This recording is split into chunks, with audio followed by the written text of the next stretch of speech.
Long time no see, you were alive. When I returned home after a long time, my brother sarcastically said that to me.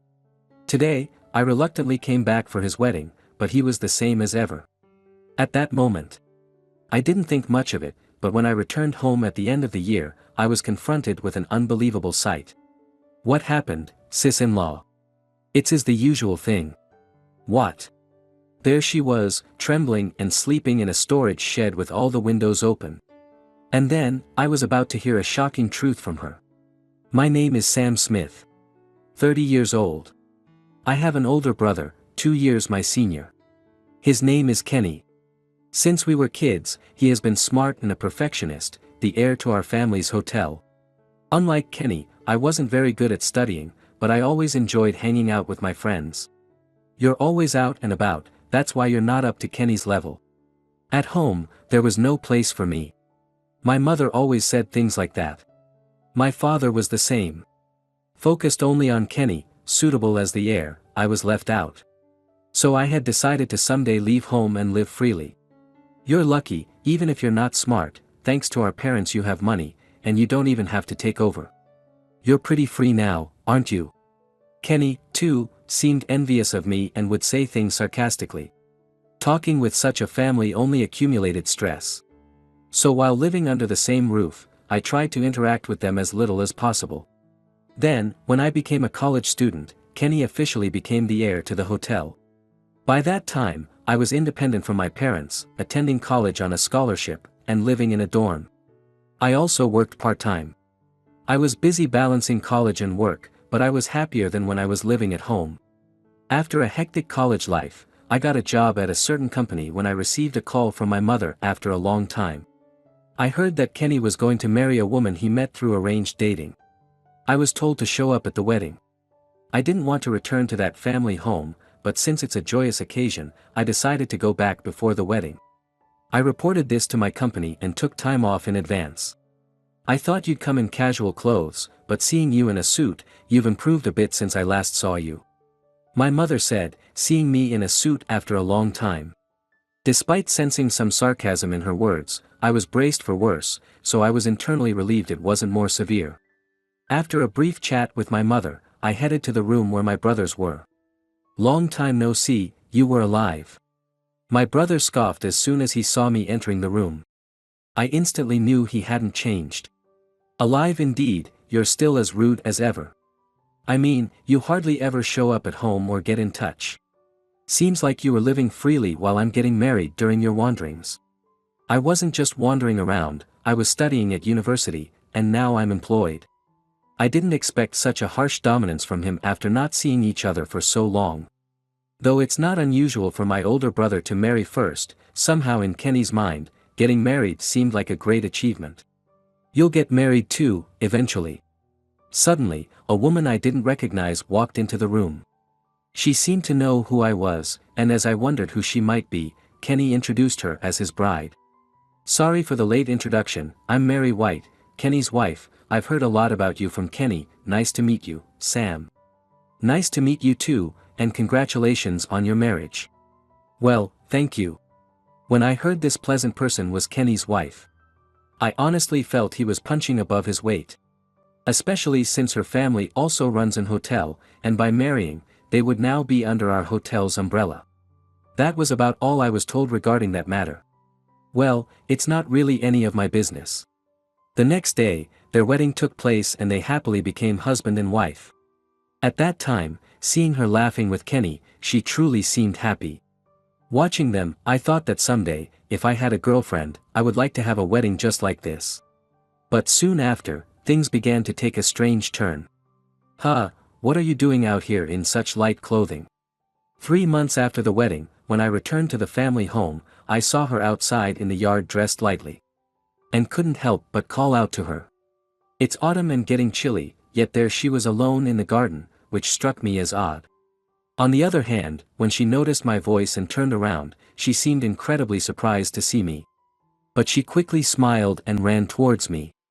Sam, you're back. I was just cleaning up the garden. Did you come back for something specific? Yeah, Mom suddenly asked me to run some errands for her. Ha, it sounds like you're being relied on.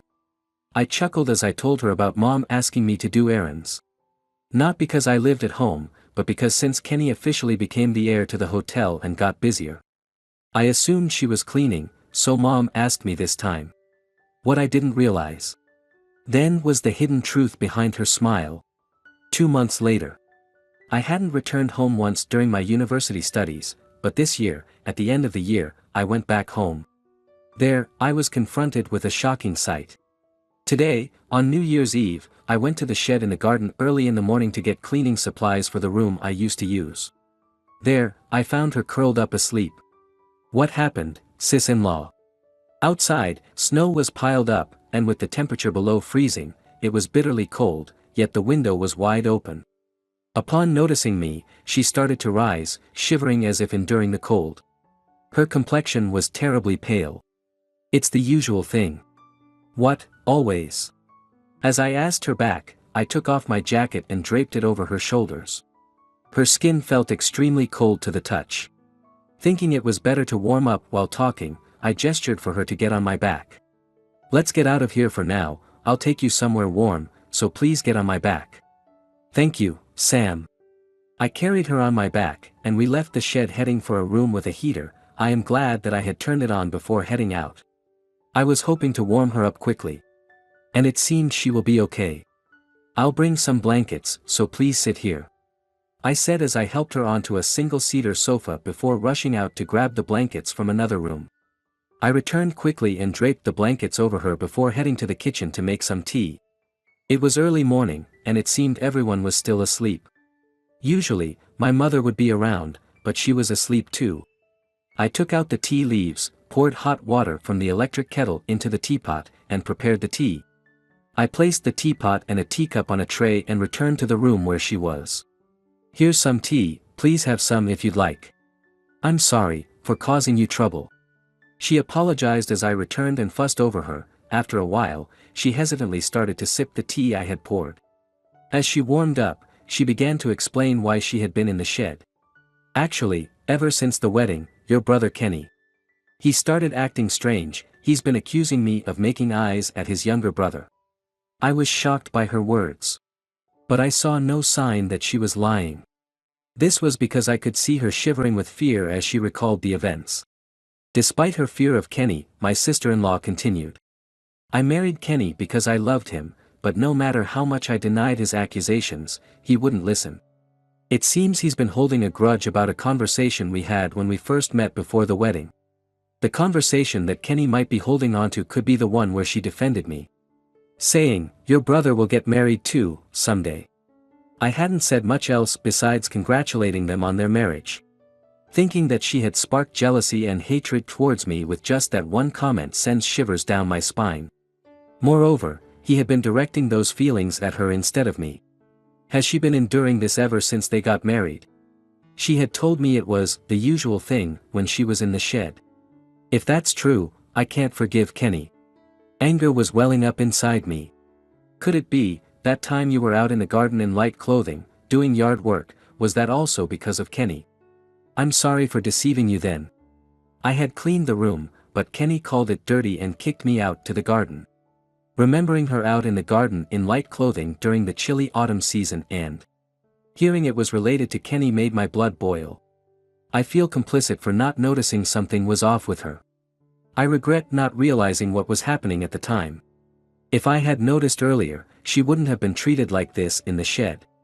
It was just because you happened to be there that I lied. I'm sorry, it's all my fault. Please, no more apologies. It's not safe for you to stay here, so I'll take you to the safe place and I'll talk with Kenny. My decision surprised her. And she tried to stop me. If you do that, he might turn his hostility towards you. I owe a debt to this hotel for saving my family's struggling hotel. And I've endured everything so far because of my parents' expectations and gratitude. But to you, it's still your family, please reconsider. It seems she thinks Kenny will start harassing me, but dealing with his antics isn't new to me. I'm his brother, too. I've been putting up with his harassment for years, so I'm used to it. Plus, I've thought of a good way to teach Kenny a lesson, just trust me. I tried to reassure her with a smile, showing that she could depend on me. Relieved, she stopped trying to deter me and nodded. Thank you, Sam, I'll leave it in your hands. So, we decided to leave and discuss what to do next, making our way out of the family hotel. I was nervous we might be spotted as we slipped out, but fortunately, we managed to leave without Kenny or anyone else noticing. We then headed to my place. I've arranged for her to stay at my home tonight. Depending on how my discussion with Kenny goes, I plan to either stay at my family home or at a hotel. When I told my sister-in-law about this, she apologized for taking over my house, but I feel I'm the one who should be sorry. It's because I spoke to her so casually that I caused Kenny to misunderstand. I feel responsible since I've always known what Kenny's personality is like. After dropping off my sister-in-law at my home, I went back to my family's hotel. Mom, do you know where Mary is? What, maybe she's cleaning somewhere around here. Meanwhile, Kenny was frantically looking for the sister-in-law who was nowhere to be seen. Since Kenny was the one who had locked her in the shed. He was internally furious that someone had opened it before him and allowed her to escape. Realizing that it must have been someone else who unlocked the shed. And it wasn't Mom or Dad, he became even angrier, suspecting it was me, his brother. He had been searching the hotel and, not finding either of us, thought we might have gone outside together and was about to call her. That's when I returned home and intervened. If you're looking for Mary, I've taken her to a safe place. When I appeared, Kenny was shocked at first but quickly showed his anger. So it was you who took Mary away. What do you mean by safe place, taking someone's wife like that? I protected her with her full consent. Despite this, Kenny demanded, that doesn't matter, give Mary back now. This affects the hotel's operation. That's when I finally lost it. You lock your own wife in a shed and now demand her back like she's some kind of tool. Affects the hotel's operation. She's your wife first, why would you lock her in a shed in the first place? Ha, I didn't know you could get angry. Is this the first time? Have you just been pretending to be mild-mannered all along? Kenny sneered at my outburst. Even in such a moment, my anger towards him grew. He says it's because she's a useless wife, he took over her family's rundown hotel and even married her. But then complains she can't clean properly and accuses her of making eyes at his brother. He claims it's justifiable treatment because of his lack of support. Kenny laughed. Take back what you just said, she has endured everything you've done to her out of gratitude for saving her family's hotel. So what, isn't that expected? She owes a debt of gratitude and should just bear it, he scoffed in response. As Kenny laughed off my words spoken on her behalf. I felt a surge of anger and clenched my fists tightly, resisting the urge to explode again. Moreover, you claim she made advances at me, but that's completely false, she genuinely loved you for saving the hotel. Now I don't care, just give Mary back. I wish you had never come back home, sticking your nose into other people's business. Kenny said with a sigh, frustrated, demanding to know where she was. Realizing that talking was futile, I decided it was time to play my trump card.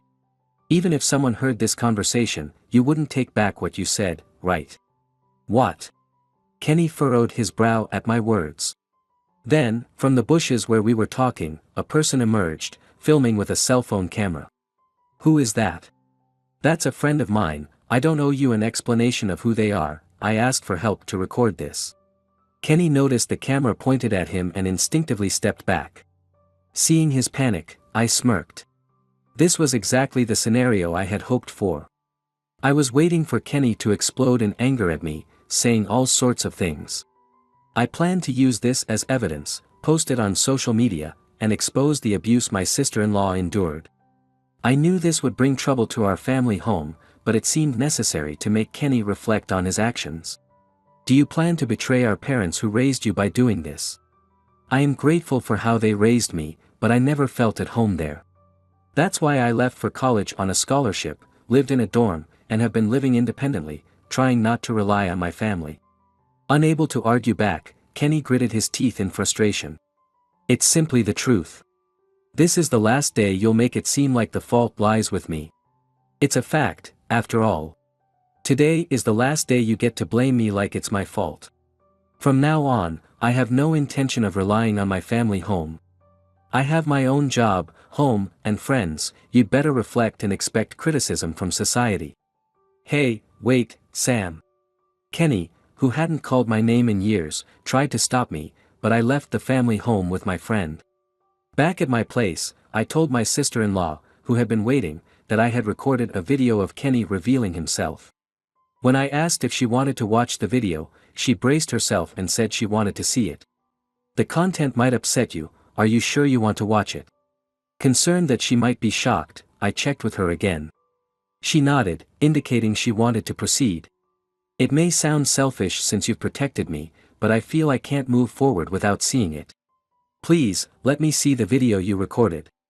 Respecting her resolve, I nodded to my friend to play the video. The entire exchange between Kenny and me played out, and I watched as her expression grew stern.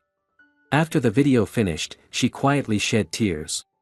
My brother is a perfectionist. He won't be satisfied unless things go his way, even if there's no fault on your part, please don't worry about it. Rather than being shocked by Kenny's betrayal, I was happy that you, Sam, stood up for me. So these are tears of joy, thank you for respecting my feelings. Hearing her heartfelt thanks, I was surprised, but her sincere words softened my expression. I don't consider what I did as necessarily good, but what happens next is up to her, so I brought the conversation back on track. We plan to upload this video on social media to hold Kenny accountable. Before we do, I need your permission as his wife. Having seen the whole video, I now have a clear answer about what I should do next, please go ahead, Sam. My sister-in-law then knelt on the floor from her seated position and pleaded with me. After getting her approval, I had my friend send me the video we recorded earlier, and I posted it on social media. The video quickly spread and caused an uproar, leading to unforeseen consequences for the hotel. Kenny, something terrible is happening, we've been getting a string of reservation cancellations. What? Kenny was informed by our mother, who typically handles phone calls, about the multiple cancellations in a panicked tone, which surprised him. He was now painfully aware that what I had said was not a bluff. Everyone is saying they saw your video, do you have any idea about this? It's their fault, Mary and Sam. They did this to discredit me, Mom, please don't watch that video, it's all made up. Kenny said in a frantic state. Seeing Kenny so disturbed for the first time made our mother sense that something serious was amiss. Immediately, she checked her cell phone and opened social media. Mom, what are you doing? I told you not to look. If you're this upset, it must be serious, I'm going to check for myself. Just wait, Mom. Despite Kenny's attempts to stop her, his mother ended up seeing the video where he locked his wife in the shed and verbally abused her. Mom, there's a reason for this. A reason? What could possibly justify this? What is this? Kenny, explain yourself, is what you're saying in the video true? The social media post was titled with the hotel's name and mentioned Kenny, saying, we don't want a manager like this. I'm sorry, Mom. Kenny, now exposed and scolded by his mother, no longer bore any resemblance to his former self and was whining throughout the ordeal. My sister-in-law and I heard about this later, we hoped this would teach him a lesson. The next day, my sister-in-law, having made up her mind to divorce Kenny, was holding the divorce papers. Her signature was already on the divorce form, with only Kenny's left to sign. Staying at my house gave her the space to think and solidify her decision. Staying at my house gave her the chance to think things over, and it seems her resolve has solidified.